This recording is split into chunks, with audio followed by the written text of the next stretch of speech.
Hey everyone, welcome to The Explainer. I am absolutely thrilled to have you here today. If you're the kind of learner who wants to truly grasp what's happening under the hood in the world of mobility right now, well, you're in exactly the right place. Today, we're demystifying the current state and the incredibly exciting future of electric vehicle charging infrastructure. Look, we hear about this topic constantly, right? But today, we're going to look way past the headlines. We're using some incredible brand new data to see how this entire industry is rapidly shifting away from everyday passenger pain points and moving toward massive heavy-duty megawatt freight solutions. Okay, let's map out our journey real quick. We're going to start with the state of charging, move into the heavy-duty truck hurdle, and then enter the megawatt era. Finally, we'll check out a real-world megawatt pivot and wrap up with what this all means for our future energy ecosystem. All right, diving right into Section 1, the state of charging. Let's set the stage by looking at the global adoption of EVs and the infrastructure being built to actually support them. This is drawing directly from the newly published 2024 HERE SPD EV Index. And there's one staggering number that really jumps out right away: 115%. That represents Europe's public charging power growth just since the 2023 index. They are moving fast. Now, by comparison, the US saw an 82% growth in public charging power over that same period. So while both regions are obviously showing massive progress, Europe's aggressive push means 24 European countries have already achieved an optimal ratio of EVs to public chargers. Over in the US, only 3 states and Washington, D.C. have managed to hit that exact same mark. And when we zoom in on the US, those regional disparities are incredibly stark. Take Delaware, sitting pretty at number 1. Delaware actually surged to the very top of this ranking all the way from 15th place last year. And that was driven by highly targeted, strong growth in high-power charging, plus a really notable jump in EV sales. Meanwhile, states like Minnesota, Nebraska, and Alaska are trailing pretty far behind. What this really proves is that infrastructure growth isn't just a broad national story. It's a highly localized, hyper-regional one. Now, here's where it hits a little closer to home for a lot of us. It's that shared consumer frustration of pulling up to a charger and finding out it's completely out of order. It totally validates those passenger pain points we all hear about. At the time this index was prepared, over 10% of chargers in places like Alaska, West Virginia, and D.C. were just completely offline. In Hawaii, it was a massive 21.4%. And frankly, that doesn't even account for software glitches or aging chargers delivering power way slower than advertised. With skilled labor shortages right now, proper maintenance is just a massive real-world challenge. Which brings us to Section 2, the heavy-duty truck hurdle. Let's pivot the narrative a bit and raise the stakes. Think about it. If a spotty charging network is annoying for a family taking a weekend road trip, imagine the macroeconomic supply chain threats for massive fleets of freight trucks. So, what's actually holding back electric freight?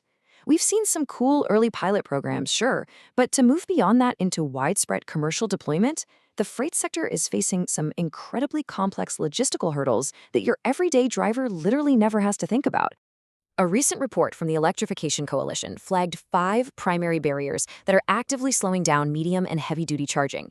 Sure, the upfront costs for these massive vehicles are sky-high, which obviously limits initial demand. But even if a company buys the trucks, fleets are facing brutal grid interconnection delays, endless fragmented local permitting processes, and electricity rate structures that simply do not align with the massive, sudden power bursts needed to charge a freight truck. These are deep institutional and market barriers. They're going to require some seriously coordinated policy reforms to fix. But here's the good news. Let's move to Section 3. Enter the megawatt era. Guys, this is the aha moment of our explainer. Because right now, scaling up for commercial implementation by 2026, we have the technological solutions that directly address those exact barriers we just talked about. The absolute game changer here is a brand new standard, the Megawatt Charging System, or MCS. This is stepping out of the testing phase and into the real world. To put this in perspective, heavy-duty drivers have legally required 45-minute breaks. MCS allows these massive trucks, we're talking batteries ranging from 200 all the way up to 600 kilowatt hours, to completely recharge within that exact 45-minute window. It uses power levels exceeding 1 megawatt. It's providing true global interoperability and just unparalleled efficiency. And this really highlights the night and day difference between the antiquated first-generation combined charging system, or CCS, and this future-proofed MCS architecture. The old system, it required a massive physical footprint. Trucks had to sit there for hours, which meant you needed a huge density of stalls just to keep a fleet moving. NCS completely flips the script. Sub-45-minute charging means incredibly high vehicle throughput. You need way fewer stalls, which dramatically shrinks the overall infrastructure footprint. And hey, it's not just the hardware that's evolving. The business models are getting a total revamp too. We're seeing the rise of charging as a service. Take this brilliant door-to-door setup from a Polish operator called EcoN over in Warsaw, who are supporting an AstraZeneca fleet. Fleet drivers literally just drop their keys at reception, an operator takes the vehicle, charges it at a dedicated high-power hub, and brings it right back to its parking spot. It's like valet charging. For the fleet owner, it completely eliminates the massive upfront capital expenditure and all the technical risk. They just pay for the service and keep moving. Let's see how this looks in practice. Section 4. Real-world megawatt pivot. Let's move from these high-level tech trends down to a tangible, real-world case study. This proves exactly how MCS is already changing the economics of infrastructure today. The California Transportation Commission recently reviewed a project by Forum Mobility. It was for a zero-emissions truck depot serving the ports of Long Beach and LA. Originally, the plan was to install 107 lower power charging stalls. But because the heavy-duty EV market transformed so rapidly over just the last 12 months, major manufacturers started universally adopting MCS. So the project organizers did something super smart. They pivoted completely. They dropped the 107 low-power chargers in favor of just 14 high-power MCS ports and 6 standard CCS ports. And the financial impact of that pivot, it is just undeniable. Because they required significantly less physical equipment, way fewer cables, and a vastly smaller physical footprint for the depot itself, the total project construction cost was literally slashed in half. It plummeted from $28.4 million down to $14.1 million. That's over $14 million saved on a single project, just by updating to a smarter, faster charging standard. But honestly, here's the most incredible part. You'd think that cutting the number of chargers from 107 all the way down to 20 would mean fewer trucks get charged every day, right? Nope.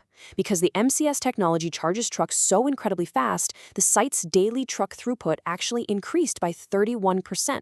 They went from an expected 214 trucks a day up to 280 trucks. So you've got much lower costs, a way smaller footprint, and vastly higher efficiency. It's a total win-win. So, where does this leave us? Section 5, the future energy ecosystem. To wrap things up, let's step back and look at the ultimate macroscopic view of our infrastructure story. We need to examine how these vehicles and chargers are fundamentally integrating with the power grid itself. Charging stations are no longer just going to be some technical infrastructure tucked away in the back of a dark parking lot. Ultra-fast charging over 350 kilowatts, that's no longer a niche. It's quickly becoming the baseline standard. We're seeing large multi-stand charging hubs designed entirely around user experience. Take the EVN hub in Austria, which features 16 charging points, all capable of up to 360 kilowatts. These spots are becoming highly equipped, service-oriented destinations. People can rest, eat, and get some work done while their vehicles suck up a massive influx of power in just minutes. And the coolest part is that the energy isn't just flowing in one direction anymore. With vehicle-to-grid and vehicle-to-home technologies getting integrated right into the infrastructure, electric vehicles are taking on a totally new role. They are starting to function as dynamic energy storage assets. Look, our power grids are relying more and more heavily on renewable energy, and that can be volatile. The sun doesn't always shine and the wind doesn't always blow, right? But millions of connected EV batteries can actually act as a massive buffer. They store excess clean energy when it's abundant and feed it right back to the grid during peak demand. Which leaves us with this final, really provocative thought to chew on. When your car can literally power your home during a blackout or stabilize your entire city's renewable energy grid while you're fast asleep, is it even just a vehicle anymore? Or have we completely redefined what mobility actually means? The evolution of EV infrastructure isn't just changing how we drive. It is literally rewiring the future of our entire energy ecosystem. Thank you so much for hanging out with me on this explainer. I really hope this sparked your curiosity, and I will catch you on the next one.